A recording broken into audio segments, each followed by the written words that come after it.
සයින්දන් 11 වසරට science ඉගෙන ගන්නවද? එහෙනම් මේ විද්‍යාත්මක ක්‍රමය ගැන හරියටම දැනගන්න ඕන.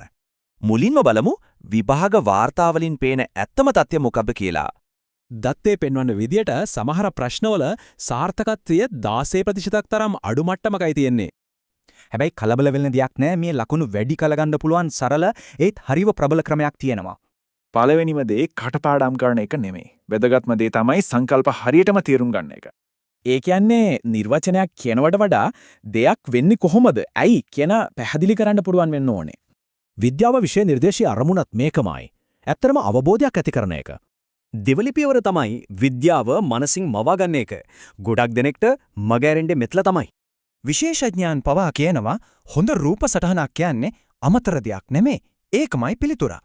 විභාග වාර්තාවලත් කියන්නේ පැහැදිලි ලේබල් කරපු රූප සටහන් වලට සම්පූර්ණ ලකුණු ලැබෙනවා කියලා. අම්දින්න බැරි නම් ප්‍රශ්නයක් නැහැ. හිතෙන් මවා ගන්න. පරීක්ෂණ මනසින් කරන එකනුත් සංකල්ප පැහැදිලි වෙනවා. තුන්වැනි පියවර පුහුණුව. ඒත් නිකම්ම ප්‍රශ්න පත්‍ර කරනවට වඩා විද්‍යාත්මක ක්‍රමයක් තියෙනවා.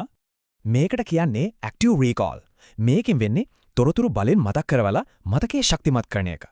උදාහරණයක් විදියට පොත වහලා ප්‍රශ්නවලට උත්තර ලියන්න. නැත්නම් ෆ්ලෑෂ් කාඩ්ස් පාවිච්චි කරන්න.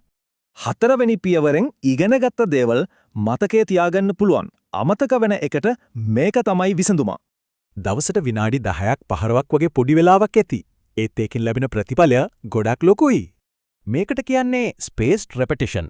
දෙයක් අමතක වෙන්න යනකොටම නැවත බලන එකෙන් මතකයේ තහවුරු වෙනවා.